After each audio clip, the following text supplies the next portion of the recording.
जन्म दिवस जो 16 सितंबर को आता है,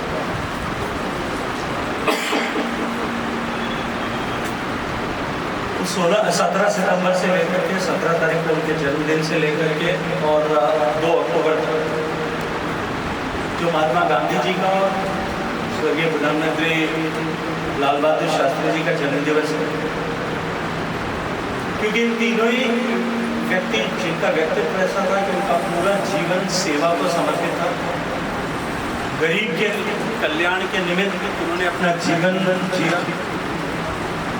और महिलाओं के सशक्तिकरण को लेकर के उन्होंने जहाँ कहीं भी जब कभी भी अवसर मिला उन्होंने उल्लेखनीय काम किया। तो देश भर में इस 15 दिन के कालखंड को सेवा पर्व के नाते ऐसा मनाते हैं और उसके प्रोग्राम में भारत सरकार के स्वास्थ्य मंत्रालय ने नेशनल हेल्थ मिशन के साथ मिलकर के माननीय स्वास्थ्य मंत्री भारत सरकार के आदरणीय जेपी नड्डा जी के नेतृत्व में देश भर में एक देशव्यापी अभियान प्रारंभ किया और वो अभियान था कि स्वास्थ्य के प्रति लोगों को जागरूक करने, प्रिवेंटिव हेल्थ केयर पर काम करना। माननीय प्रधानमंत्री जी का मंत्र था कि हम रोग के बाद निदान के बजाय रोग से पहले जो है लोगों को जागरूक करें ताकि रोग से लोग बच सके।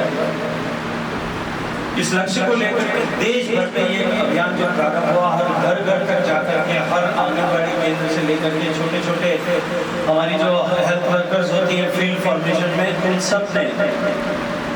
पूरी लगन के साथ में 17 तारीख से इस काम का प्रारंभ किया।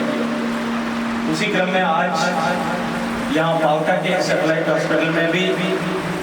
आज का ये कार्यक्रम आयोजित हुआ। मुझे सौभाग्य मिला आप सब लोगों के बीच में आने का। मैं आदरणीय principal medical college doctor Mohan Singh ji Jodha साहब का बहुत सारा अभिनंदन करता हूँ। आदरणीय विधायक श्री बहादुर सिंह जी इस कार्यक्रम में हम सबके साथ में पधारे हैं, इनका भी मैं बहुत सारा अभिनंदन करता हूँ। CEO जिला परिषद आशीष जी हम सबके साथ में यहाँ आए हैं और मैं ये मानता हूँ कि ये अद्भुत अवसर हमको चिकित्सा के क्षेत्र में काम करने वाले लोगों को मिला है कि जो अवसर भगवान ने हमें दिया हमारे जीवन में ये सौभाग्य व्यतीत हुआ कि हमको मेडिकल के फील्ड में लोगों का कष्ट कम कर सके, इसके लिए काम करने का सौभाग्य मिला। देखिए आदमी जो भी जन्म लेता है अपनी आजीविका के लिए, अपना पेट भरने के लिए, अपने पारिवारिक दायित्वों का, सामाजिक दायित्वों का निर्वहन करने के लिए आजीविका का अर्जन करता है, कहीं न कहीं जाकर के काम करता है। लेकिन दुनिया में बहुत कम सौभाग्यशाली ऐसे लोग होते हैं जिन्हें प्रत्यक्ष रूप से ऐसा काम करने का अवसर मिलता है कि वो सीधे सीधे लोगों के कष्टों को कम कर सकते हैं, उनके दुखों को कम कर सकते हैं। तो जिन लोगों के इतने पुण्य सर्जित हो जाते हैं कि भगवान जो कष्ट निवारण के जो है अल्टीमेट कष्ट निवारण करता है वो अपना अंश अगर किसी को उद्यम करता है तो वो चिकित्सा के क्षेत्र में काम करने वाले लोगों में करता है। तो आप सब लोग सौभाग्यशाली हैं और हम इतने सौभाग्यशाली हैं कि देश का परिदृश्य जिस तरह से बदल रहा है। आज से 11-12 साल पहले की कल्पना करके देखिए, देश में 62% परिवारों के पास सामान्य शौचालय की सुविधा नहीं है। देश में मेडिकल कॉलेजेस की संख्या जो है देश के जिलों के कुल जिलों के अनुपात में अगर मैं देखूं तो कुल मिलाकर के उसकी 1/3 भी नहीं है। देश में मेडिकल इंफ्रास्ट्रक्चर स्ट्रेंथन हो, इसके लिए हर जिले में मेडिकल कॉलेज खुले। माननीय प्रधानमंत्री जी की प्रेरणा से उस दिशा में हमने काम किया। जहां मेडिकल कॉलेज और विशेष रूप से PG क्लास जो है क्लासेस हो सकती है, कोर्सेज हो सकते हैं, वहाँ सीटें बढ़ाने का काम एक अम्ब्रेला डिसीजन से, एक ब्लैंकेट डिसीजन से किया। देश में गरीब व्यक्ति को सस्ती दर पर दवाई मिल सके, उसको लेकर के जेनरिक मेडिसिन के स्टोर्स पूरे देश में आज जो है हजारों की संख्या में खोले गए, अब 11-12 हज़ार तक हो गए। देश में इम्प्लांट्स की कीमत कम हो सके, इसके लिए एक ऐतिहासिक निर्णय करके जो इम्प्लांट्स की कीमत लगभग 60 से लेकर के 80% तक इम्प्लांट्स की कीमत कम की गई। और इन सब के साथ साथ में देश का सामान्य आदमी फिट रहे, इसको लेकर के फिट इंडिया मूवमेंट शुरू किया, योगा के ऊपर स्ट्रेस किया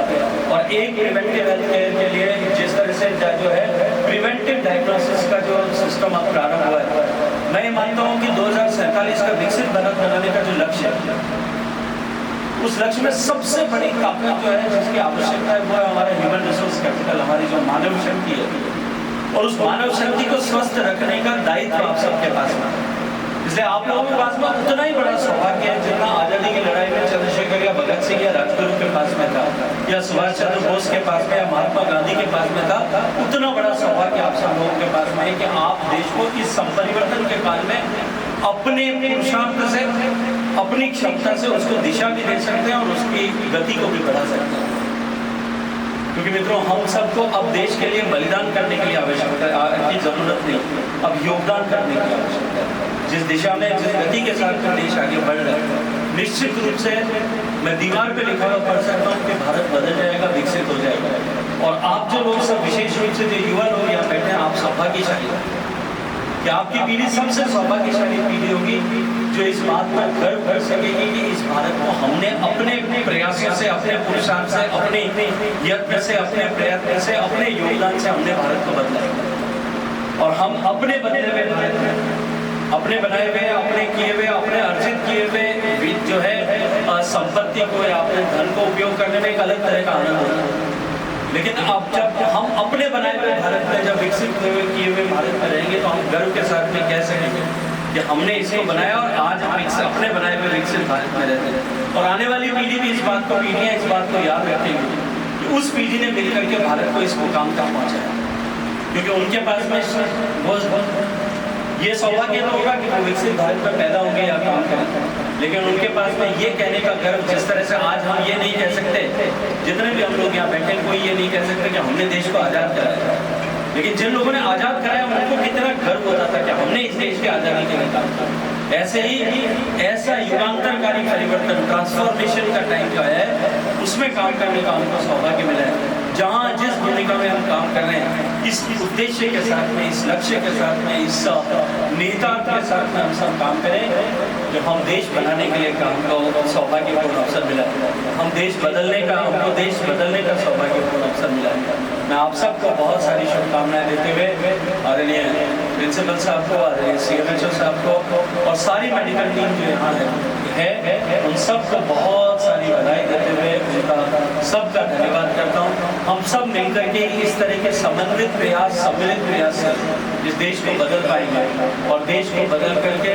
उन लोगों ने जिन्होंने देश की आज़ादी के लिए अपने आप को कुर्बान कर दिया, उन लोगों को सच्ची श्रद्धांजलि, भारत जब आज़ादी के 100 वर्ष पूरे करेगा तब हम उनको श्रद्धांजलि दे पाएंगे। आप सबको बहुत सारी शुभकामनाएं। बहुत बहुत